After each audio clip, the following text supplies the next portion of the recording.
started with our panel discussion, fresh insights for customer strategies that reflect customer expectations. So that's going to be the underlying theme. I'm going to quickly invite on stage our set of speakers. This session will be spearheaded by Nitin, Jagadish, Senior Director, Enterprise, India and SAARC, Zendesk. So firstly, if I may please invite Nitin to please come on stage. Can you have a round of applause, because it's going to be his questions that we're getting all the right answers from our speakers. And then we quickly invite our panelists as well. We have with us Jay and Parekh, Director, Customer Experience, SRL Diagnostics Limited. If I may please invite Jay to please come on stage.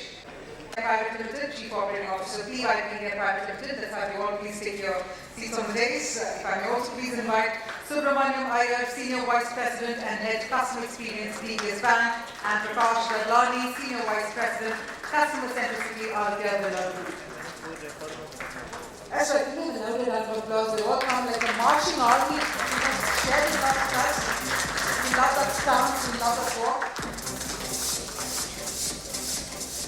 And this is the best time for you to hand over the proceedings to our session chairperson, Nitin Jagadish. So Nitin, with that, I'm going to hand over.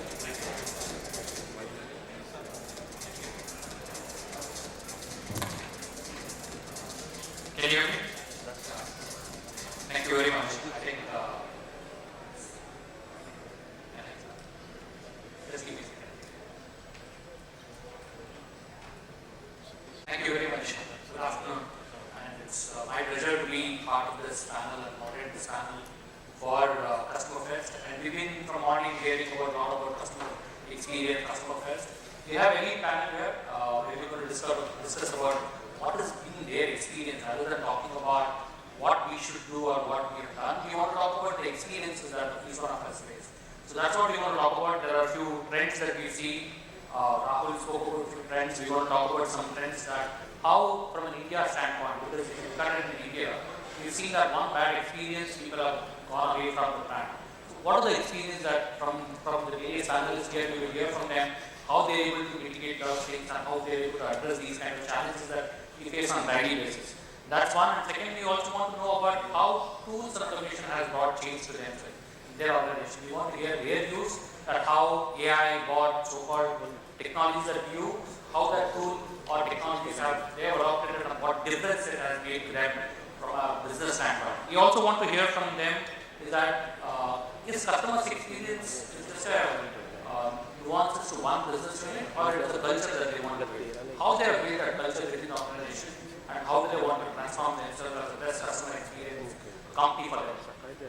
And we also want to hear from them about personalization. In the morning also panel we discussed about personalization, how personalization is relevant today. We heard Easy Reward company talk about relevance of personalization. We want to hear from the panelists that do they feel that is the right thing to do, or do they feel they have a different view overall.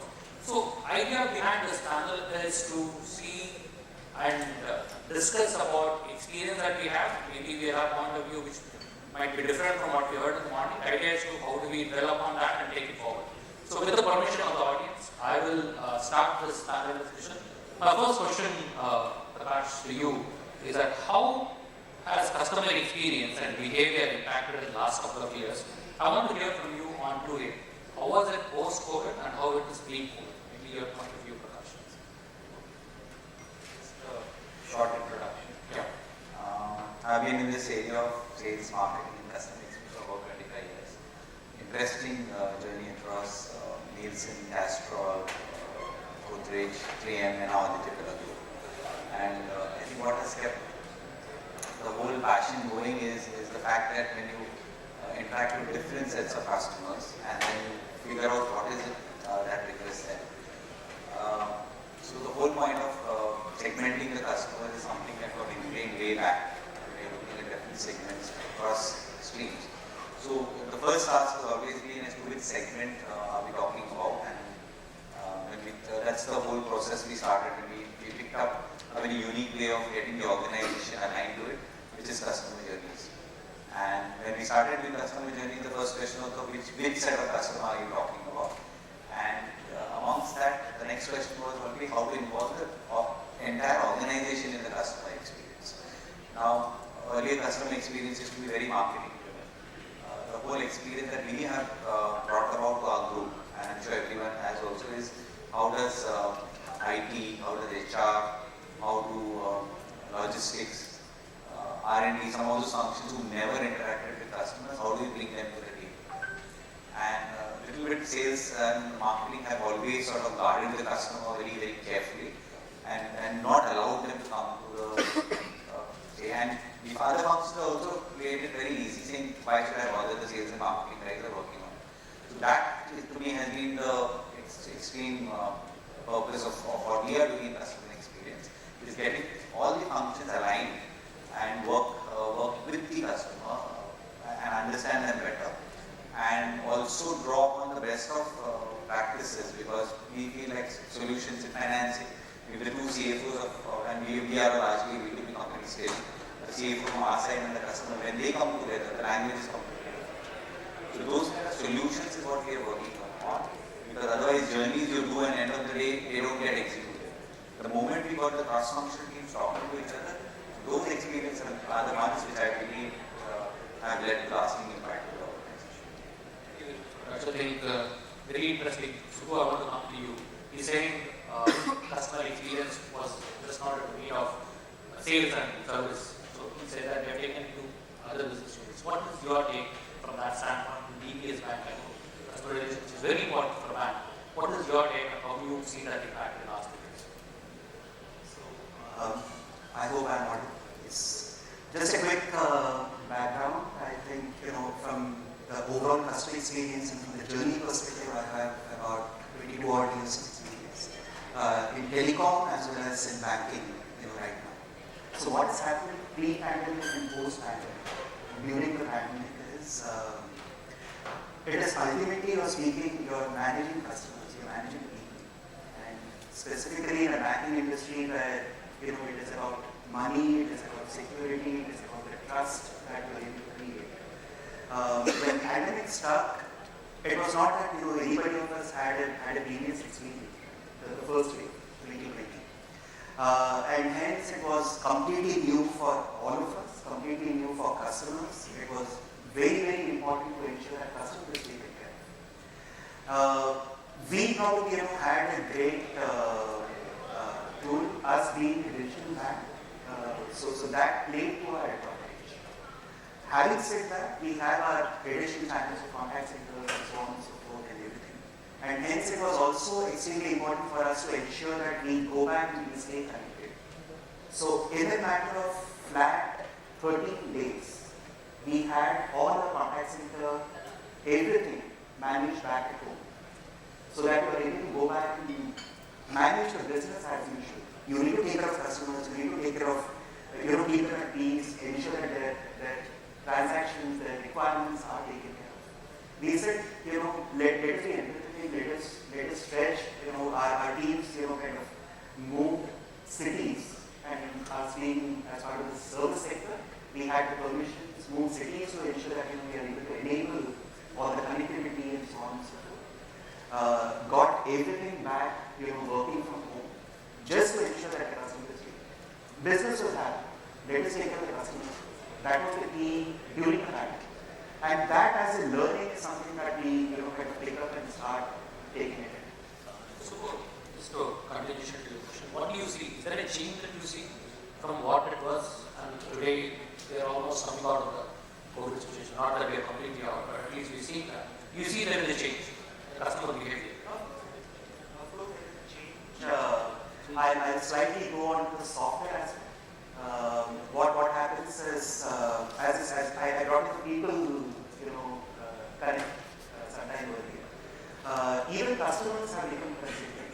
Customers have become compassionate. They understand that as far as you are able to communicate transparently and clearly to the customer saying, we are there for you, and you're giving that assurance, that's it. You're one with the customer. There is a change in behavior from the customer standpoint.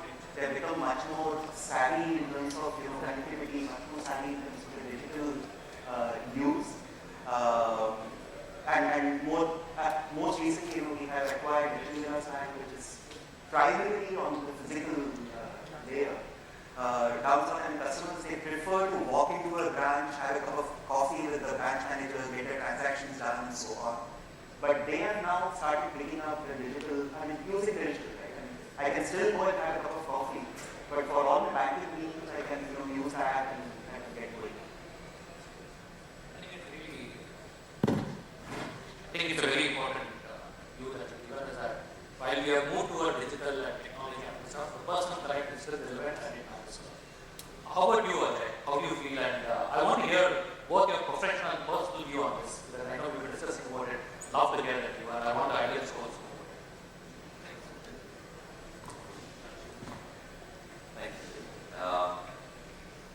I think, because of my background, I've spent my career equally across hospitality, technology, startups, and real estate entities. Assignment of mine, real estate specific. I was in Bombay, in fact, when the pandemic happened. And I take Subu's point. Empathy, if I can use that word, was to its core in our business.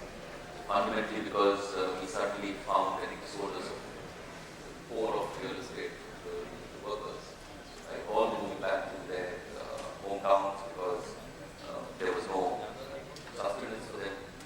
In Metro, Bombay had it in exodus, and it hit us like an earthquake. Then we realized, I think the first thing, and companies evolved, they learned on their feet to first provide sustenance for the core. I don't think we ever would have thought about it in those terms because we thought this was a given. I think all of us could learn from country, right? Because the pandemic happened, right? Life is normal. All these companies who sold us sanitizers, how many times we really wash our hands in a day? We started doing it, you touch the door, not really wash your hands, you go and you touch your nose, you wash your hands, and it became like this, it became a way of life, right? So we were not unaware. But I think that also shows how resilient we are as human beings, that we can adapt. And I think the adoption of any particular real estate was to take care of the needs of that core audience of theirs, which are the workers. From a customer point of view, I think it didn't change much because this is a product, this is a touch-and-free product. You can't do it offline. You can't do it online. You can, yes, you can make slight tweaks to your sales process or your documentation or customer fulfillment process, but the end product is a physical product. So yes, that had a little bit of a lag during the pandemic. Interesting, and it's not again specific to real estate. Post-pandemic, I think people are all out with the vengeance. I think across the board. It's great to see this hotel back. It's great to see the airlines I flew in from Delhi today. Absolutely back. And I got a middle seat. I didn't have to wear the PPE suit. It was nice and take off the mask and even not have somebody look at you there while you take off the mask.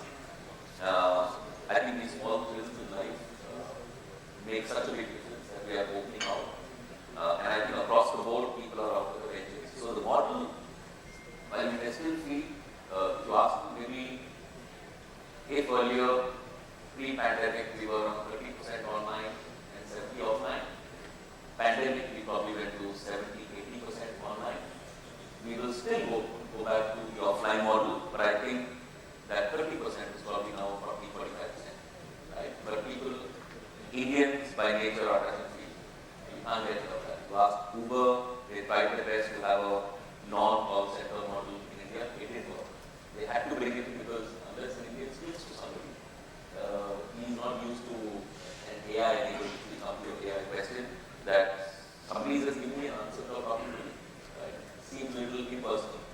So I think pandemic to that extent has short-circuited the process of organizations to go digital in a short time span. Right? We didn't have a choice. However, I think we'll still have 45% is my guess that will go online and 55%, at least in this country, will still prefer the physical contact. And I would love to hear the SRL side of it because that's one key model which has seen this transition. So that's just my take. Thank you, Ajay. As you already led me to, Jay, I want to hear because this is one industry or one sector which was really didn't anticipate this kind of a demand. How did you handle the entire customer experience through the surge of wave 1, wave 2, and wave 3? We'd love to hear your views. Sure. Just a little background about myself, spent over 2 decades in the field of customer care and customer experience. Over a decade plus normally healthcare. So one change that we brought in was we moved from customer experience to patient experience. Because at that point of time we knew that we're dealing with patients who are curious, who are impulsive, who want to know what are the results for themselves, for their families. So one change that we brought in was we started touching the emotional quotient of every customer or every patient. We went out of our way as soldiers to work day in, day out, because we knew that it's the person there who's got some infection, is suffering, and has an assumption whether is he COVID positive or negative. If he is positive, what about his children? What about his parents? What about his wife? Does he or she need to get quarantined or move into another room, hotel, apartment? So the key change that we did was that one was we extended our working hours. We got special permissions to not stop us anywhere, because at that point of time, especially in the wave one, we had cops standing at barricades, hitting up people that what are you doing out of your house? Why are you out of your house? You need to be home. So special permissions to be on the field to serve the patients, to serve the customers. Prioritize processing, because we were not prepared. India was not prepared for wave one. We took wave two for granted. In wave one, even doctors were learning on this particular disease or what's this particular COVID-19 factor. So it was a learning for all of us. But the key thing that we brought in was we were connected with the patients. We were connected with them. We went out of the way that if anybody was positive, can we do testing for the family members as well as for their friends and people who are in contact. One key thing that we brought in was at the initial stage, we went out and did a lot of CSR activities, because 4.5 hours rupees a test was that the initial stage. Can anyone afford that? Yes, the first class only, the level 1, level 2 could afford that. We went out of our way and did a lot of CSR activities for people who couldn't afford that test. As I said, again, we were moved from customer experience to patient experience. So yeah, these are a few things that we were doing as a matter of being with the Indian audience or Indian patient customers as part of our responsibility as a nation. How did you, I'm sure there's more of this touch and feel display. How did your customer react and how were they reaching out to you? So, especially in the wave 1 as well as the wave 2, they weren't sure whether they want to allow technician to come home because what if he or she is infected. So the protocols were mandated that each technician is going home is going to be in a PPE kit, is going to be wearing a double mask, so we have that single mask on that N95 mask. We did not enter the house of the customer. We picked up the sample from the corridor so that if by chance the technician is infected, we want to spread that infection. And we almost doubled up our manpower, because what was important is once the sample is collected, logistics is a key important player in this. The sample needs to get transported back into the lab, get them processed at the earliest, and inform the customers. In fact, unfortunately, at one point of time, we had government rules that you cannot release positive reports until you are informed the government, because the fear of the customer might run away. So while we know that the patient is positive, how do we make the customer understand that, sir, please be calm, the report's in the process, give us some more time, you're on top of it, I hope you're feeling good, please have some warm water. So we try and inform the patient that these are the prerequisites that they need to follow as part of protocol while we know that they're positive, but we couldn't inform them. So yeah. Pooja, you come from a chemical industry. How is customer experience mainly because you guys do it from a B2B standpoint? I would love to hear a point of view from B2B, how were you able to impact and really change the world? Audible. So, firstly, I would like to introduce Lubrizol Corporation. I think each and every one of us at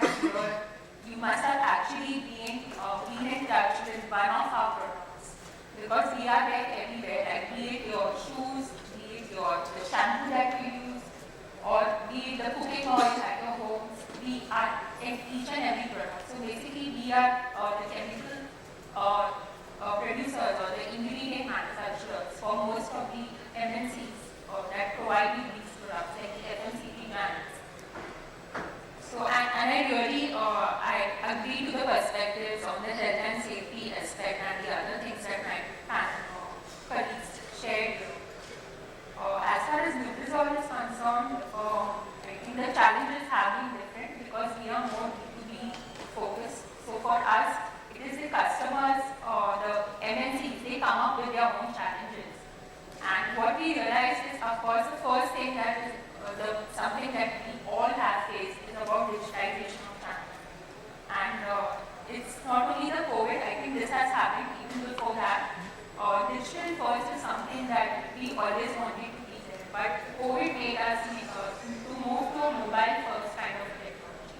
So if you actually see your data on the website also, you get more traction from the mobile rather than any other from the desktop. So it has, the scenario has completely transformed now. And that's why it's important even for us to invest in the mobile space in the form of apps or in the form of chatbots, etc. And I would like to give an example of how we did it and how it has added value to one of our customers. So I represent Lubrizol CPVC, which is basically the pipes that you have at home.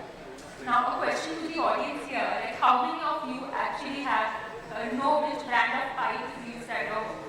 I'm sure that no one of us will be aware of. Even I was not aware of. But definitely it is something that plays a very important role in the health and safety of our families. And this is a point that we wanted to highlight even in the pandemic. And we created an app called as FlowGuard Plus. So our brand is FlowGuard Plus CPVC. And this is available with two of our brands, Prince Pipe and Ashirvad Pipes, which are the topmost selling brands in the pipe company. And what difference we made for them is we created a touch point for the key influencers with the help of the FlowGuard Plus app. So through this app, what we are doing is, especially during the difficult times, the plumbers, these are the community which was highly ignored. I mean, they were essential for us. We knew that we need their help because if something goes wrong in our plumbing system, we don't know how to repair it. But it's only the plumbers who are going to help us. So what we did was we created an app through which they can upskill themselves at their own space. Also with the help of gamification, we ensured that if they are not okay with understanding the educational modules, at least through the games they interact with the brand and come to know about the other features. So we created a seamless experience on our app and we educated them, upskilled them, also provided them opportunity to connect with the other the community members or the influencers. And this is how we actually created a community. So it's really surprising that in spite of having so many devices to stay connected, but still the consumers today feel very disconnected. And that's how the brands now are moving from moving to community building because that makes them more human centered. Yeah, rather than being just our own brand, they want to build a community. Even I'll give an example of Zadmi India. So Zadmi, which was launched in the year 2017, it was not so famous, but over the span of 3 years, it was able to break a record sale and become the #1 brand in India. How this was possible? Only with the help of community building. And I think community building is the future. Although digitalization is the start of it, but how do you connect with so many people? With the help of the community or the word of mouth. And this is how actually we are trying to cater. So like for the CPVC piping, we connected with the key influencers, that is the plumbers. Similarly for the healthcare products, we are developing an app for the medical representatives so that they are aware of the various compounds that are used in the various products that they sell, market to the doctors or the healthcare providers. And this is how we are trying to bridge the gap and create, rather than just being on a website or making them understand about it, which is very difficult, being on an app, making them experience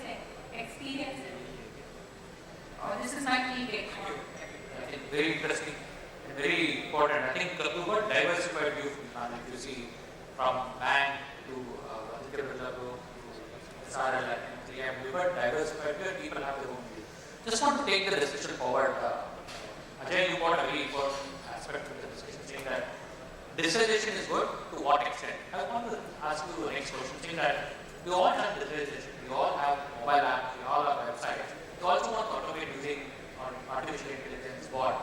What is your approach? You want to go all in, or you want to have a different approach, like balanced approach? I want to have both. What is your thoughts? I want to understand your views on I that. think tech, you all understand, is a base level enigma in anything that we do. Right? Leave aside the jargons of AI, bots. The latest for this year is metaverse. Right? We all got into that now. I think at the core, is it solving a problem? If it does solve a problem, then please go. If that solution solves the problem for you, great. For example, if I take SRL as an example, for them, if a tech solution can reduce, or one side reduce walk-ins, the other side increase online. Why not? Because then the cost of acquisition or cost of delivery is that much lower and widespread. So great. Of course you should. I'm also seeing, in fact, if you look at most of the AI-enabled either chatbots or on WhatsApp, that's enabled on WhatsApp, it's at the end just making it that much more convenient for transactions to be dealt with without a human interface. And that's perfectly all right. That most of these will solve your transaction-related problems. The key really is not only tech or only human, it's the handshake between the two. And to give you an example, and I just had this around a week back that I called my time. Interesting that it asked me for putting in your customer ID, I did that, and then I got the prompt which says, okay, 1, 2, 3, 4, this is what you can do, and I saw right now I want to speak to an agent. Very interesting, and this we're talking about now when tech should have really been at its peak. And I got on to an agent, and the agent says, all right, can I have your customer number? So it's all right. I spent actually 10 minutes on your system, having given all the possible information. The conversation ideally should have started with, all right, I already know where you got stuck, and I'm going to help you with easing it from here on. And I think if you ask me, that's the challenge. That's the big piece. However, I also want to give you an example of what happened with me, and we were talking about this, pre our panel. I used a hospital app, and I think if I take off from where we started on, how has pandemic changed? Apollo, and I take the name because that's what I tried a fortnight back when I had an ailment, and I said, all right, I'm averse to going to hospitals or to diagnostic centers. I prefer to stay far away from them. But I said, okay, let's try it on an Apollo app. And so, okay, I got an appointment with the doctor. The doctor of Apollo was based in Bangalore, appointment set at 7:30 in the morning. And both logged on, we had a conversation. The doctor said, sorry, this is not my area of specialization. You need to now go to another area of specialization. So, and you pay for it. So I paid for it. It's perfect. And I said, okay. And that ended the conversation. The first reaction to me was, I've already paid for it. Now what do I do? Right? But as we disconnected, I get an alert that says the money has been refunded. Yeah, which was to me outstanding. So my first comfort was, this is not something where I have to go and lodge a complaint and wait for whatever period of time. The confidence with that was let me book the appointment with the consultant that I had to go with. And I booked that. And just imagine, I'm sitting in Gurgaon and I fixed a consultation with a doctor based in Visakhapatnam. Next day at 8:30 in the morning. And the choice was you could choose a doctor by his popularity or her popularity, rated by patients or whoever have already great UGC ratings. So I chose a doctor. The second you could choose by cost. A doctor in Bangalore would charge you 2,000 rupees for the consultation. The doctor in Visakhapatnam would charge you 800, for example. So you can go by both options. So I said, okay, let me take the middle path and fix an appointment with the doctor in Visakhapatnam. 8 o'clock the next day morning, promptly had our session. He asked for photographs, did all that. And I said, okay, now doctor, prescription, please. It's the next step. So he said, okay, just give him 2 minutes. And a normal reaction would be that, you get a picture taken of a handwritten doctor's prescription. Now my dad has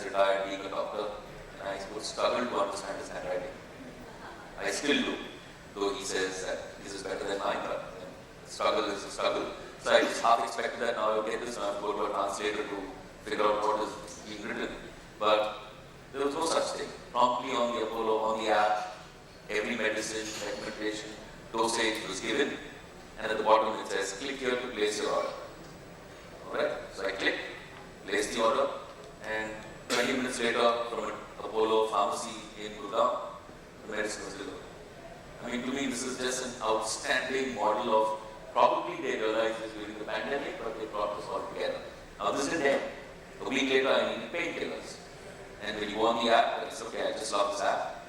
I place an order, it says, do you have a prescription? I said, no. And I click on the tab, it said, no prescription.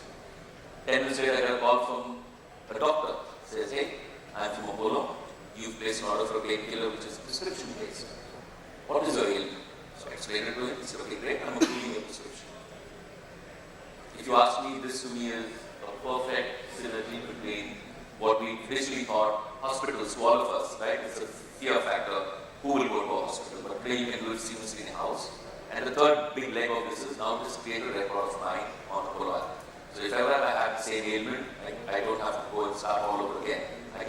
I know I've created a record. I think Ajay and I were talking about it.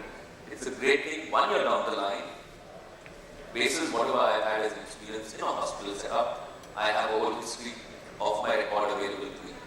The government has done the same with our DigiDoctor. I think that to me also is just outstanding app. You don't have to pull out your Aadhaar card at the airport, you just show it on the app.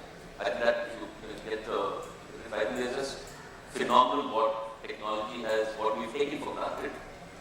Hospital visits, you don't need to do it. But yes, of course, I'm not talking of invasive surgeries, but I'm just talking of the base level. You can just do it from the comfort of your home. Outstanding. Absolutely.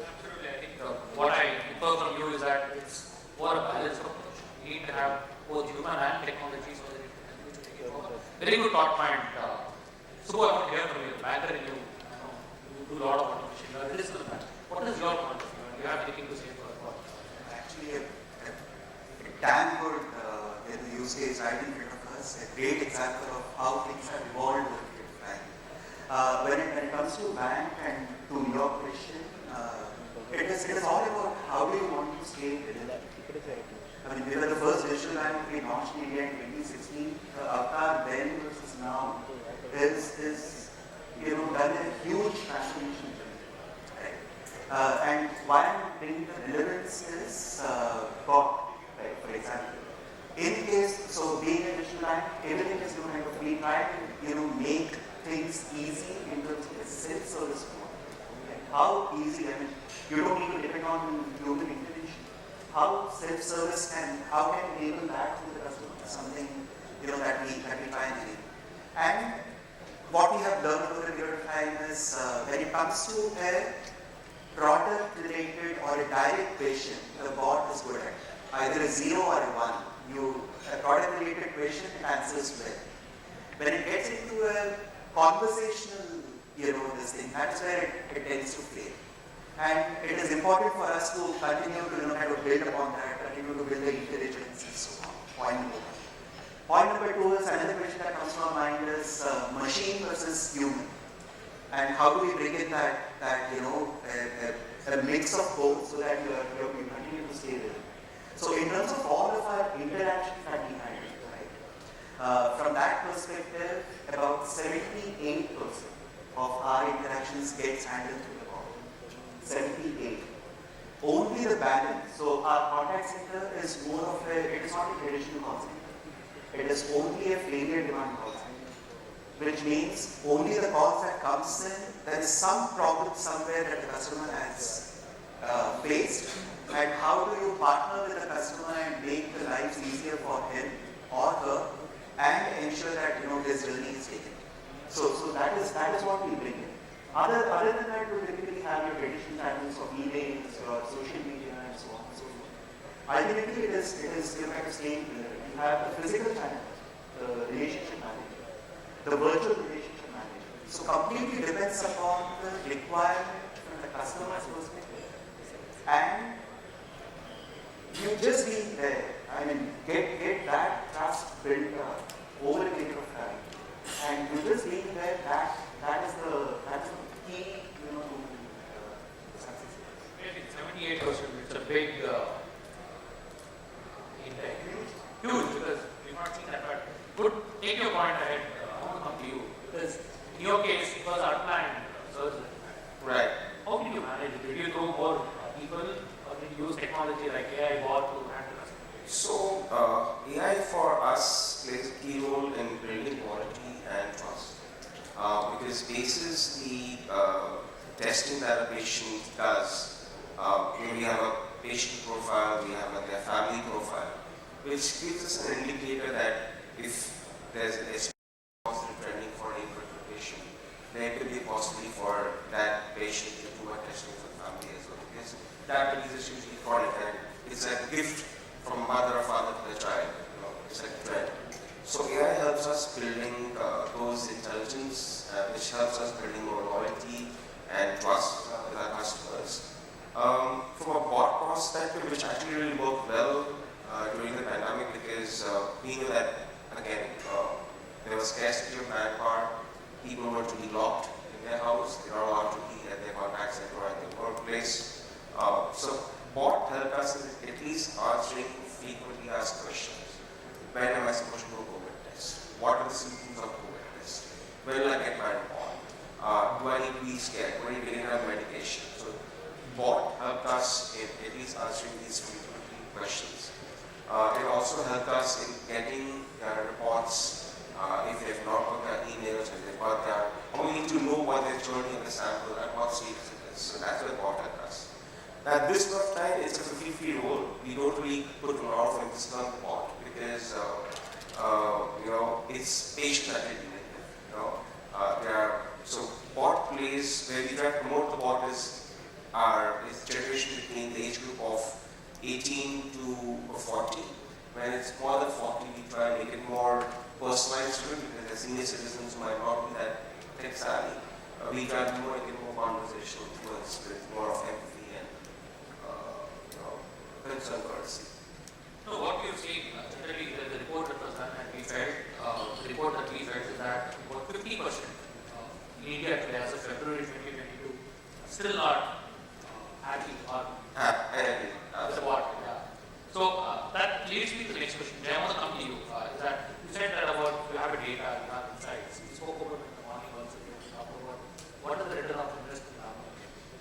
I want you to give me a practical example. You use this data insight. How did you run a program or create a customer experience for your organization? Right. So what's really important is we try and capitalize on every feedback we get. So we get feedback through social media, we get feedback through our NPS platforms, we get feedback through the voice of customers, walking to our centers or even back at home. So there's a dedicated process excellence and quality team that works on improvising process excellence basis, negative feedbacks, and the voice of customers. So that's the crux that helps us bring in a change in from a customer experience standpoint.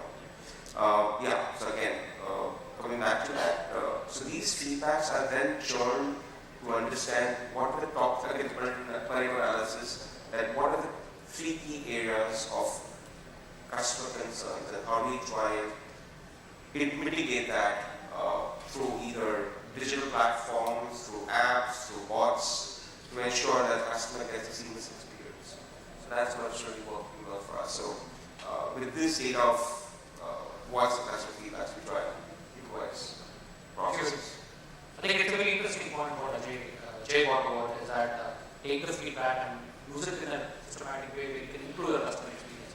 Prakash, you run a center of excellence. What is your view to the general audience here? What is the best way to use the data? How do you I think what we've been quite successful using is a simple NPS measure. So it's a common measure across. It's not a simple question. The trick is what do you do with it? And getting the whole organization to understand that numbers are important. What do you do with the results? And getting people to, we never put it in anybody's KRAs for the first 3-4 years. The idea is just get the information, see what action can be taken. Some of those actions can be put in the KRAs. So re-centralizing the fear in the employees regarding what happens when the score comes low. also constantly we get asked even today, what is a good school? We say, no worry, what have you improved over last year? So those are the areas which we think, and like for our clothing business, the whole idea was all the qualitative comments, we sort of made sure they were recorded and kept in the meeting rooms all the time. So whether it's color, size, all those, anybody wants a tweaker, the light, just press the button and you get all the remarks. So being sort of decentralization of data, getting people to understand that, getting cross-functional teams to work on the actions, doing reviews at the store level, at the regional level, at the head level, at periodic frequency, and getting the fear out of what happens if there's a wrong feedback. That really helped me actually.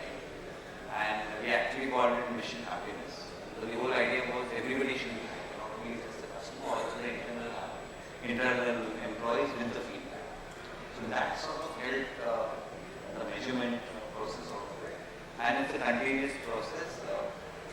The whole organization is now used to a common parameter, and that's how it seems to have worked. But the key thing is make sure you feedback to the customer what action is taken. And the two processes are one was the top-down, which was done annually, which included comprehensive feedback. Bottom-up was with every transaction, whichever organization you come to. And in the bottom-up piece, the priming of the customers. We are going to come to you regularly. Don't get pained by it, because whatever we measure, we take some action and come back. So that priming also is very important with our B2B customers. That is the goal. Absolutely, very valid point that you use the data and make sense of it. So I want to come to you. I mean, you are bank, digital bank. How much is personalization important for you, and how do you leverage it? So extremely important. So over a period of time, what is happening is you need to take care of two things. There is flip side to it as well. You are not, because of personalization, you don't overdo things, right? And you don't invade the privacy of customers, right? So there are various channels, right? As our analysts also mentioned, there are various channels. There is a social media, complaints, your contact center, your board, and so on and so forth. How do you make it relevant? How do you make it intelligent? So from that perspective, first and foremost, try and understand the customer requirements and try and align yourself to the customer needs. Right? If a customer says, please don't disturb me, I'm not interested in giving feedback, perfect. Keep it out. Keep it out of your campaigns, keep it out of your advertisements, anything for that. Point one. Again, point number two is, having said that, once you have a consolidation of all this together, how do you make it intelligent? Right? I mean, we heard in the morning, this thing as well, the bakery example. So if I'm walking into a store, how do I make use of the data intelligently? And from our perspective, it becomes easier being a digital thing. Whenever the customer is there on the app and doing some kind of an activity, some kind of a transaction, and if you have a customer intelligence built in, you're able to nudge the customer. So we call it as next best nudge. So you should know what is relevant to the customer. That you are able to build over a period of time, right? Because of data. And the second one is something known as an next best conversation. We call it as NPCs. So the call center agent, whenever he or she is speaking to the customer, what is the conversation that I should have? One is, I have taken the customer requirement. That is taken care. That is when the customer is more open, right, in terms of hearing you. Till that is not solved, you can't go back to the village. So hence the next best conversation should be relevant to the requirements from the customer's perspective. And that is what you go ahead and fetch. And that works beautifully. So taking care of the privacy, customer privacy, that is absolutely paramount important. Besides that, how do you continue to get intelligence generally? So that's what, just to talk about it from my standpoint, personally I have seen this. As a company that we work for, we believe in that. How do you do conversational CX? How do you build conversational CX? How can you tell that other person on the phone or on the bot to tell what are the next best thing to do? Because that is where data comes into picture, and that is where you leverage data to make action on insights. Ajay, I want to hear from you, because you've been in technology industry and you've seen this. Where do you see these kind of self-service capabilities and tools that we use for other purposes, leaving us, where do you see the technology leaving us from a customer experience standpoint? That's a big one. It's a little bit of this ball game, so to speak, right? I think we're probably rushing too fast, too quickly, tackling too fast two new technologies without pausing, if I can use that word, right? And I guess that's also the nature of the beast. There's just so much of noise around that companies get swept away with, oh shucks, my competition is doing it, and we just hate it. Copy it and not understand what value benefit it gives you. I think at a very fundamental level, so I started my career with hotels. And I don't think there's a better model to learn service, which is what we're doing, than hotels, because hotels was completely offline. 99, 100% was touch and feel. Right? If Mr. Subramanyam Iyer was our guest, then we would have annual cards on which we would write what was his feedback, and he preferred a pillow with this number of feathers in it or whatever. Problem with that was he was just in Bombay, but he came to us in Delhi. How would that feedback translate? Very difficult, right? So technology. This was 90s when I just started my career. Hotels were moving to a technology platform. He suddenly took care of all these cards and came online, and suddenly everybody knew that his preference, and then it became, and I like Sidhu's word, that what is that threshold of personalization versus invasion of privacy? And hotels, to that extent, could actually invade privacy, right?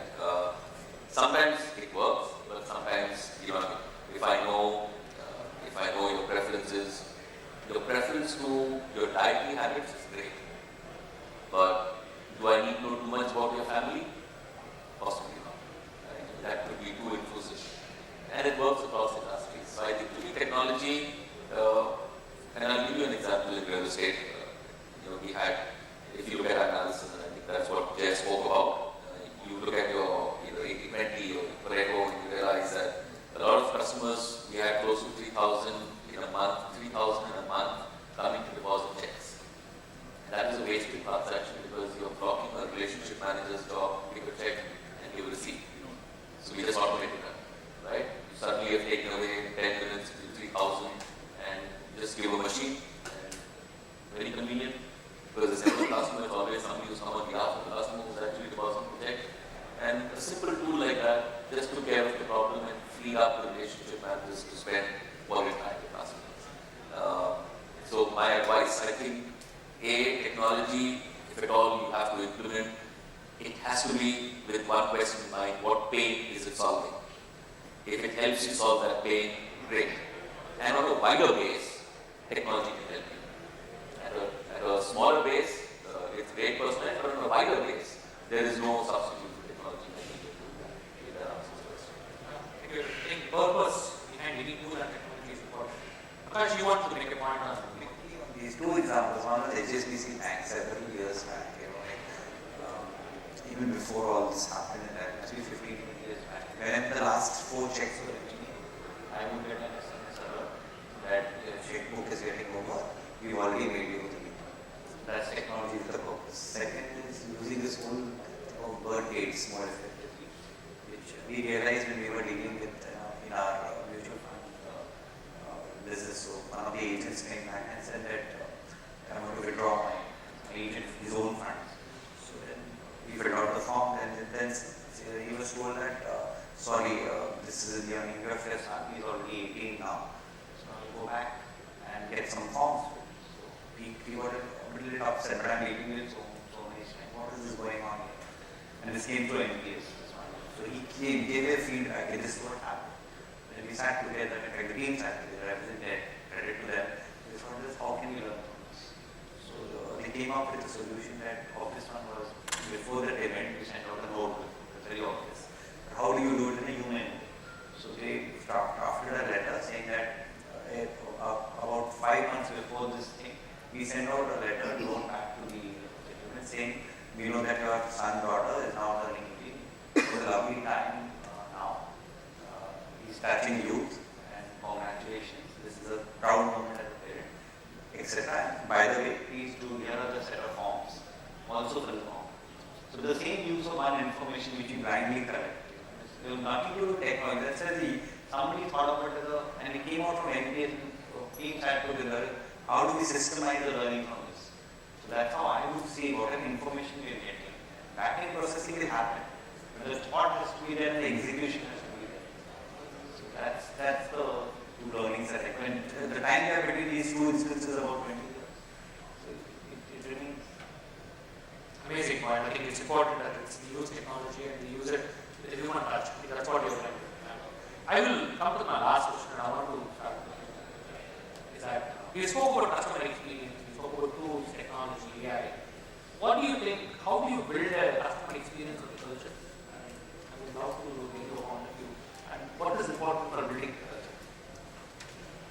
That's a tough one actually, because I think this is something that everyone wants to do, having a data-driven culture organization. If you see, at Lubrizol we follow income. So every person who comes to us is a part of our system and becomes a part of our fund. And be it any channel, we make sure that even the outbound is converted into an inbound kind of a thing.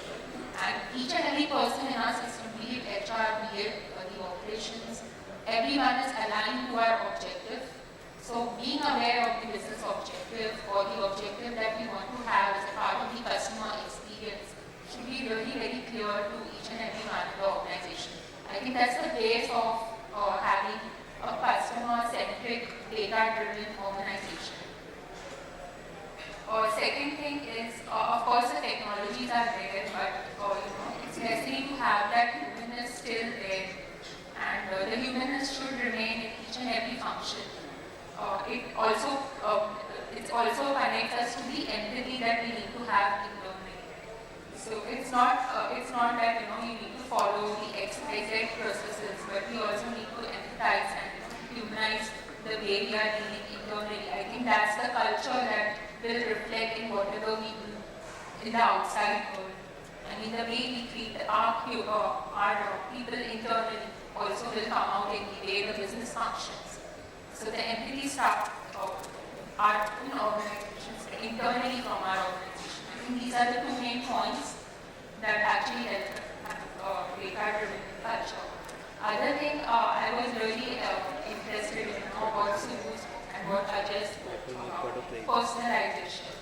I think what the brands need to be relevant, because today's consumers, they are interested in having more conversations with the brand rather than just like one time like the chatbot is just answering your FAQs, but it's not humanized.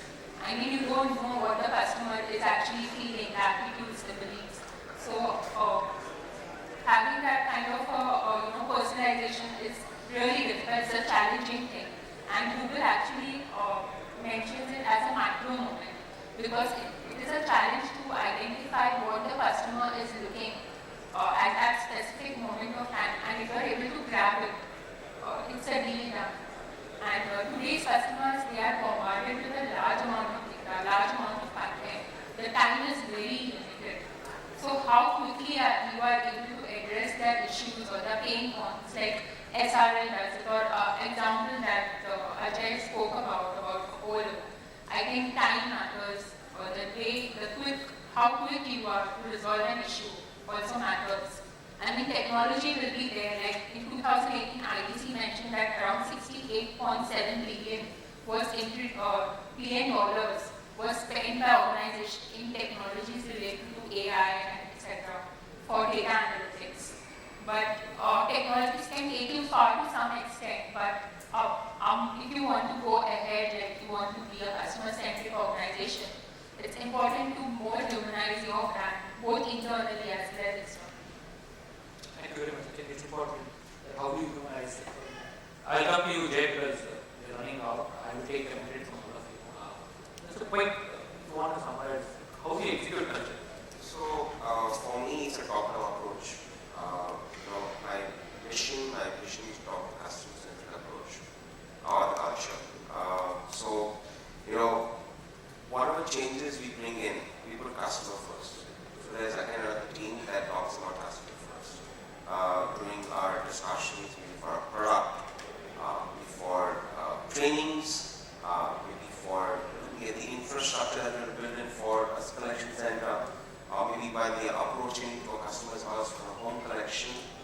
with the customer first. So all our processes, products, trainings are designed on customer first.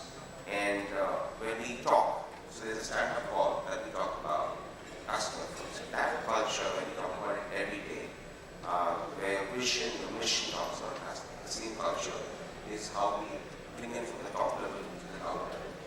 And last but not least, the most important aspect, the one to bring in this change for us for the operation are the front enders, the phlebotomists who are coming to your house and collecting the sample, the phlebotomists who are at the center collecting the sample, but also the executive who's answering the call, because they are the ones eventually who builds the perception for a customer, for an organization. So giving them the right enough training of putting again customer first is the culture.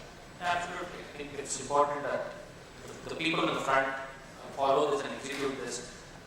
Prakash, that's your point of view. I'm saying that how do you execute this? I mean, you all know that. At the end of the day, we all always have people who are not working in line with this. But how do you make sure that everybody in the organization is following that? I touched upon the culture piece in the beginning. See, there are a couple of areas what we did. One is get some, there are two audiences. One who likes the hardline strategy, the other one talks about culture.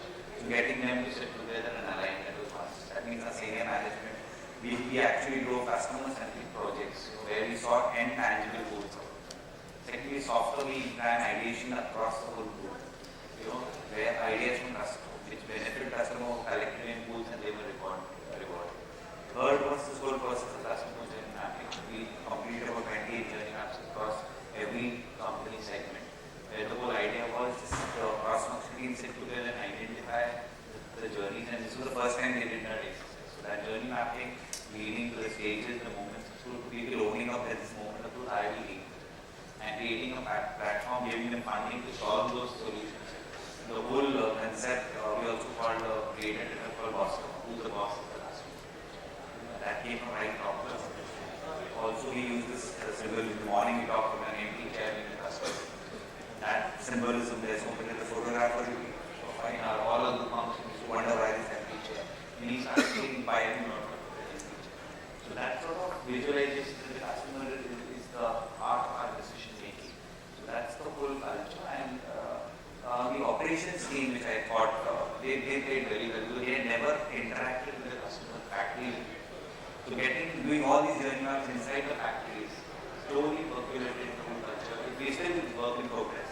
But I think actually the appreciation is very clear. So those are the areas. Sorry, Ajay and Subha, I can't come to you. We were over time, but I think, first of all, thank you very much. I think very interesting views you got. So our idea of the panel was there are 3-4 topics. A, how do we use technology? Where is the line that we should follow from a personalization standpoint? And what is the culture that we need to do for a superior customer experience? I think overall, I think I'm pretty happy with the way we discussed and we put our points across. Because this is an experience that we wanted to share with you. So it's individual experience from an industry standpoint is what we wanted to convey to you. Hope you all had a great point of view, understood what we were trying to communicate. Thank you very much and looking forward to see you all again and happy Customer-Fest the next 2 days. Thank you. Thank you very much indeed to all of our panelists. I do believe that we are out of time, so if it's okay with you, I'll request all members of the audience to connect with you during the lunch break for any further questions. But on that note, what we're also going to do is request our session moderator, Mr. Nitin, Jagadish, to please present a token of gratitude to all your panelists. So I'm going to request you to please do the honors.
another engaging discussion, ladies and gentlemen, and I hope you all managed to have some wonderful takeaways from the session.